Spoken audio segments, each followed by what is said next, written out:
Milestone tragedy শুধু একটি দুর্ঘটনা নয়, এটি বাংলাদেশের ভঙ্গুর ব্যবস্থাপনা, বিবেকহীন সমাজ আর রাজনীতির মুখোশ খুলে দিয়েছে এই ঘটনা।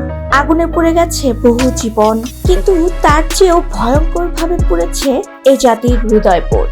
ছাত্ররা বলছে ধ্বংসস্তূপের 200-রও বেশি মৃতদেহ পড়ে আছে।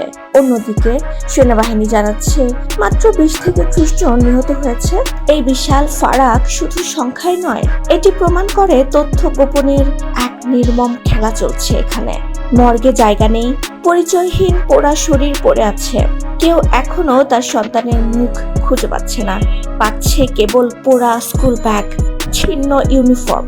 মানুষ স্বাভাবিকভাবে সাড়া দিয়েছে। হাজারো মানুষ হাতে কাগজ লেখা O positive, B negative, AB positive লেখা নিয়ে দাঁড়িয়ে আছে রক্ত দিতে।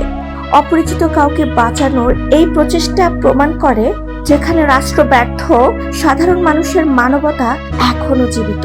অথচ সেই একই মুহূর্তে দেখা গেছে কেউ কেউ ঘটনাস্থলে দাঁড়িয়ে ফেসবুক লাইভ করছে, মরদেহের পাশে দাঁড়িয়ে ক্লিকবেট ভিডিও বানাচ্ছে। এটা কেবল দৃষ্টিকটুই নয়, এটা নগ্ন বিবেকহীনতা, যেখানে মৃত্যু আর দুর্যোগকে বানানো হচ্ছে বিনোদনের বস্তু।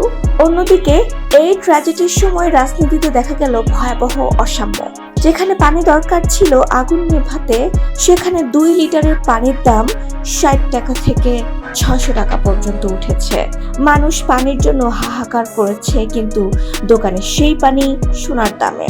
সাধারণ মানুষের জন্য রিক্সা, সিএনজিতে যাতায়াত যেন অভিশাপ। মাত্র 1 কিলোমিটার রিক্সা চাইছে 100 টাকা, সিএনজি 150 টাকা, 1500 টাকা।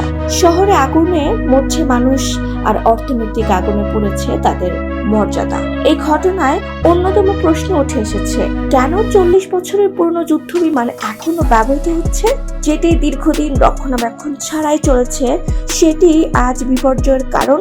যখন মেগা প্রকল্পে হাজার কোটি টাকা খরচ হয়, তখন আধুনিক নিরাপত্তা সরঞ্জামের জন্য বাজেট কই? সবচেয়ে যন্ত্রণাদায়ক ও লজ্জাজনক দিক ছিল রাজনীতিবিদদের আচরণ। তারা এসেছেন ক্যামেরার সামনে, দুঃখ প্রকাশ করছেন মেকি কণ্ঠে, ফুল হাতে শ্রদ্ধা জানিয়েছেন, কিন্তু বাস্তব জগতের পাশে দাঁড়াননি কেউই। বরং তাদের দলীয় কর্মীরা রাস্তায় বসে বিক্ষোভ করছে, অ্যাম্বুলেন্স আটকে দিচ্ছে। এমনকি একজন চিকিৎসক জানিয়েছেন তিনি হাসপাতাল পৌঁছাতে না পারায় রোগী মারা গেছে। এটাই কি মানুষের জীবন মৃত্যুর মূল্য? সবচেয়ে উদ্বেগজনক ঘটনা, সেনাবাহিনীর অভিযানে ছাত্র ও শিক্ষকের উপর লাঠিচার্জ। যারা লাশ উদ্ধার করছিল, সত্য জানতে চাচ্ছিল, তারাই পেল গুলি নয়, মার খাওয়া পুরস্কার। প্রশ্ন জাগে, তারা কি লুকাতে চাচ্ছে? কার স্বার্থে সত্য চাপা পড়ছে? এই আগুন নিভে যাবে, কিন্তু সেই ছাই ছড়িয়ে পড়েছে আমাদের বিবেকে, তা সহজে মুছা যাবে না। আমরা এখন এমন এক সমাজে বাস করছি যেখানে মানুষের প্রাণের চেয়েও ভাইরাল হওয়া গুরুত্বপূর্ণ, পানি ও ন্যায্যতার চেয়েও ভিডিও দামি, আর রাজনীতি সবার উপরে।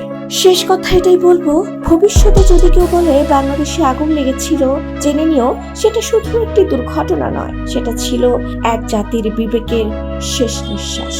আর সেই পোড়া কপালের এক ভাগে আমরা আছি।